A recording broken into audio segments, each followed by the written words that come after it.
Hello, जय हिंद India aspirant और welcome to our YouTube channel Apex Study Hub. मेरा नाम है अमन कुमार। तो आज के इस वीडियो के अंदर हम बात करने वाले हैं कि आप लोग अपने एनडीए के एग्जाम के अंदर इंग्लिश के पोर्शन में 150 प्लस का स्कोर कैसे कर सकते हैं। अब यहाँ पर जो एवरेज और बिलो एवरेज कैंडिडेट होते हैं वो ज़्यादातर ये सोचते हैं कि यार मेरे 60, 70 या 80 भी आ गए इंग्लिश में, लिए बहुत अच्छी बात है, 150 तो बहुत दूर है, 150 कौन करेगा यार। नहीं होता है, क्योंकि मेरी इंग्लिश तो यार पहले से ऐसे खराब है, इसको क्या इंप्रूव करूँगा मैं, और होती भी नहीं है। लेकिन ये मिथ है और आप अपनी इंग्लिश को इंप्रूव कर सकते हो और यहाँ पर 150 प्लस का स्कोर कर सकते हो। अब ये कैसे करना है, कौन सी आपकी स्ट्रेटेजी होगी, उसकी बात हम यहां पर करने वाले हैं। तो अगर आप लोग लो एवरेज भी हो ना तो 120 का आराम से स्कोर कर लोगे, अगर एवरेज हो तो 150 का स्कोर आराम से करके ले जाओगे। और 150 के स्कोर के टारगेट को हम लेकर चलते हैं और देखते हैं किस तरह से हमको तैयारी करनी है। तो सबसे पहले हम ये देखेंगे इंग्लिश के पोर्शन को कितने हिस्सों में डिवाइड करा जाता है। तो इसके 3 पार्ट होते हैं। सबसे पहला होता है आपका ग्रामर, दूसरा होता है वोकैब और तीसरा होता है आपका रीडिंग। शुरुआत करते हैं रीडिंग से। रीडिंग बहुत ही ईजी टॉपिक है, क्योंकि रीडिंग में आपको कोई भी अपने पास एक्स्ट्रा नॉलेज नहीं लगानी, कोई भी रूल याद करके नहीं जाना, आपको सीधे सीधे अटेम्प्ट कर देना है। अब रीडिंग के अंदर आपको होता क्या, जंबल्ड सेंटेंस आते हैं, इस तरह से आपको पैराग्राफ पूछे जाते हैं, तो उसके अंदर से आराम से आप लोग आंसर को फाइंड आउट कर सकते हैं। अगर आप लोग एक एवरेज या बिलो एवरेज भी हैं और आपने कुछ भी नहीं पढ़ा, एक प्रैक्टिस भी नहीं करी है, तब भी आप पहली बार में जाके 6 से 7 क्वेश्चन लगाकर आराम से आ जाओगे उसके अंदर। और अगर आप प्रैक्टिस करके जाओगे तो कम से कम 8 से 9 क्वेश्चन लगाओगे। अब आपको इसको इंप्रूव कैसे करना है, आपको सिर्फ इसमें प्रैक्टिस करनी है। और इसके लिए आपको करना क्या, आपको एक नंबर ऑफ जंबल्ड सेंटेंस के जो सेट हैं वो प्रैक्टिस कर लेने। जब आप ये सेट प्रैक्टिस कर लोगे तो आपको तरीका पता चल जाएगा किस तरीके से क्रोनोलॉजिकल ऑर्डर में उन सेंटेंस को अरेंज किया जाता है, और इससे आपकी प्रैक्टिस अच्छी हो जाएगी और आप लोग अपने एग्जाम के अंदर 8 से 9 क्वेश्चन बड़े आराम से करके आ रहे होगे 10 में से। तो ये जो जंबल्ड सेंटेंस होते हैं वो बहुत ईजी होते हैं, कोई रीडिंग के अंदर आपको कोई भी दिमाग लगाना ही नहीं है। सिंपल से आपको लॉजिक लगाने है, कौन से क्रोनोलॉजिकल ऑर्डर होगा, किस तरीके से सेंटेंस को आगे पीछे मुझे रखना है। तो ये थोड़ा सा प्रैक्टिस कर लोगे तो आप जो 5 से 6 कर रहे हो क्वेश्चन, वो पहुंच जाएंगे आपके 8 से 9 क्वेश्चन तक, और मे भी आप लोग 10 क्वेश्चन आराम से हिट करके आओगे उसके अंदर से। एक गलत भी होता है तो कोई दिक्कत नहीं, आपके 9 आंसर बिल्कुल ठीक हो रहे होंगे वहां पर। अब चलते हैं वोकैब पर। और वोकैब पर चलने से पहले यहां पर मैं आपको बता दूं कि जैसा कि आप सभी लोग अपने एनडीए के एग्जाम की प्रिपरेशन कर रहे हैं, तो आप लोग अपने एनडीए के एग्जाम की प्रिपरेशन को बूस्ट कर सकते हैं अनअकैडमी के साथ। अनअकैडमी से पढ़कर अब तक हजारों कैंडिडेट ने एनडीए के एग्जाम को क्रैक किया और आप भी उनमें से एक हो सकते हैं। पर आपके मन में कई सारे सवाल होते हैं कोर्सेज को देखते हुए कि यार इनमें से मेरे लिए कौन सा कोर्स अच्छा रहेगा, क्योंकि अनअकैडमी पर ऐसे बहुत सारे कोर्स हैं। तो आपके लिए कौन सा बैच अच्छा रहेगा, कौन सा कोर्स अच्छा रहेगा, इसकी जो क्वेरीज हैं आप लोग अपने एक्सपर्ट से पूछ सकते हैं। एक्सपर्ट से वो क्वेरीज को पूछना कैसे है, तो मैंने डिस्क्रिप्शन बॉक्स के अंदर आपको एक गूगल फॉर्म का लिंक दे रखा है। उस गूगल फॉर्म को फिल करना है और उसके अंदर अपनी क्वेरी को पूछ लेना है। इस गूगल फॉर्म को फिल करते हुए आपको एपेक्स 10 रेफरल कोड का यूज करना है, देन गूगल फॉर्म को सबमिट कर देना और आपके क्वेरी का पता चल जाएगा। इसके अलावा आप लोग स्क्रीन पर दिखाई दे रहे QR कोड को स्कैन करके भी अपनी क्वेरीज को पूछ सकते हैं। इसके साथ ही मैं आपको बता दूं अनअकैडमी पर ऐसे बहुत सारे बैचेस चल रहे हैं, और इनमें से एक बैच है संकल्प बैच, जो 22 सितंबर से शुरू हो चुका है, जो आपके आने वाले एनडीए के एग्जाम के लिए एक डिटेल टारगेट बैच है। बैच को ज्वाइन करके आपको मौका मिलेगा इंडिया के टॉप एजुकेटर से पढ़ने का। आपको मिलेंगे live class, doubt solving class, practice session, mock test, और साथ ही यहाँ पर आपको मिलेगा आइकॉनिक कोर्स लेने पर 1-on-1 मेंटर से आपको मिल रहे होंगे यहाँ पर नोट्स, जो आपके नोट्स बनाने के झंझट को खत्म कर देते हैं। और फिलहाल अनअकैडमी पर चल रहा है अनलॉक 20 का ऑफर, यानी इस बीच आप लोग अनअकैडमी का कोई भी कोर्स परचेस करते हैं तो यहाँ पर आपको मिलेगा 20% का डिस्काउंट, और इसके बाद लोगे तो सिर्फ 10% का डिस्काउंट मिलेगा।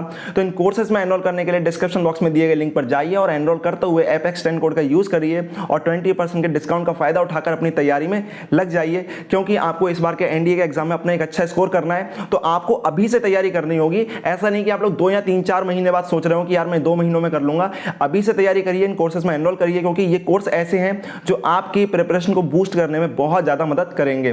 तो अब चलते हैं वोकैब पर। और वोकैब को एक ऐसा पोर्शन माना जाता है जो काफी टिपिकल होता है। क्यों? क्योंकि इसमें सही है तो यार ठीक है आंसर, और गलत है तो पता ही नहीं चलेगा, क्योंकि मैथमेटिकल टर्म में चलता है। आता है तो ठीक है, नहीं आता है तो गया सीधे, उसमें कोई लॉजिक नहीं लगाते हैं बच्चे। लेकिन ऐसा भी कर सकते हो। अब सबसे पहले आपको तैयारी कैसे करनी है वोकैब की वो समझना।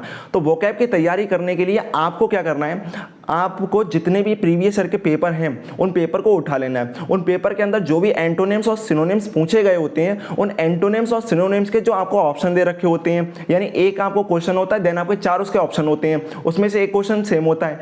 अब यहाँ पर टोटल बन जाते हैं वहां पर 4 वर्ड एक क्वेश्चन के अंदर। अब एक क्वेश्चन के अंदर आप लोग 4 वर्ड तैयार करते हो तो आपको वो चारों तैयार करने हैं, ना सिर्फ उसका एंटोनिम्स और सिनोनिम्स देखना है, नीचे के जो 4 वर्ड थे हर वर्ड का एंटोनिम्स भी देखना है और सिनोनिम्स भी देखना है। इस तरीके से अगर आपने 10 साल के प्रीवियस ईयर के क्वेश्चन लगा लिए तो आपके यहाँ पर एक बहुत बड़ी वोकैब बन जाती है। अब प्रीवियस ईयर के क्वेश्चन लगाना आसान होते हैं क्योंकि आपके पास जो आए हुए हैं उसमें से काफी सारे रिपीट हो जाते हैं। अब रिपीट कैसे होते हैं वो समझना, जो पिछली बार ऑप्शन आया था उस ऑप्शन में से कोई वर्ड उठा के इस बार क्वेश्चन के अंदर पूछा जा सकता है, तो आपको ये करना है कि आपको उसके ऑप्शन भी पढ़ने हैं। इसके साथ आपको और क्या करना है, तो जैसा कि करंट अफेयर में अगर कोई भी नया वर्ड चल रहा है, चाहे वो इंटरनेशनल कोई वर्ड हो या आप नेशनल कोई इशू पर कोई वर्ड चल रहा हो नया इंग्लिश के अंदर, तो आपको वो पॉइंट आउट करते हुए चलना है जो आपको न्यूज़पेपर वगैरह के अंदर देखने को मिल जाएगा, या आप ऑनलाइन वेबसाइट पर जाकर न्यूज़ वगैरह पढ़ते हैं तो वहां पर देखने को मिल जाएगा।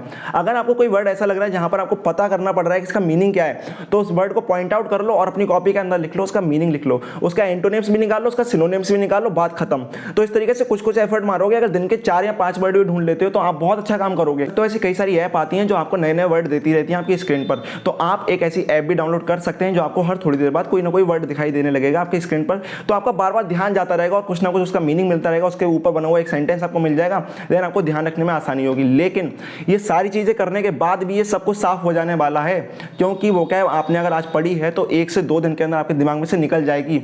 अब इसको याद रखें कैसे, तो याद रखने का सिंपल सा एक तरीका है कि जो भी वर्ड आपने सीखा है, जो भी वर्ड आपने आज सीखा है, कल सीखा है, उस वर्ड के ऊपर आपको सेंटेंस बनाकर अपनी डेली लाइफ में यूज करना है। आप लोग तैयारी कर रहे हो, अपने आप से बात करो, मन में बात करो, मिरर के सामने जाके बात करो, आपके अगर दोस्त वगैरह हैं, आप लोग एक ग्रुप में तैयारी कर रहे हो तो वहां पर बात करो, और जो वर्ड आप लोग सीख रहे हो, जो वर्ड आपने एंटोनिम्स या सिनोनिम्स में देखा है उसको यूज करो। ईडियम फ्रेज को भी अपने सेंटेंसेस के अंदर लेकर आओ। जो ईडियम और फ्रेज होते हैं वो आपके सेंटेंसेस को इंपैक्टफुल बना देते हैं। अब आप लोग एसएसबी देने जाओगे, वहां पर लीडरशिप क्वालिटीज भी आपको दिखानी है, आपको अपनी बातें भी एक्सप्रेस करनी होंगी, बोलना होगा। अब वहां पर अगर आप लोग ऐसे सेंटेंसेस को यूज करते हो जिसमें ईडियम और फ्रेज हैं, तो वहां पर एक अच्छा आपके लिए रिजल्ट मिलेगा, क्योंकि उसका जो इंपैक्ट होगा वो नॉर्मल सेंटेंस से थोड़ा सा ज्यादा होगा। तो दो चीजें यहां पर निकल कर आती हैं कि पहला आपको जो वर्ड सीख रहे हो उसको तैयारी करते हुए चलना, उसको बोलते हुए चलना सेंटेंस के अंदर, इससे याद अच्छा रहेगा।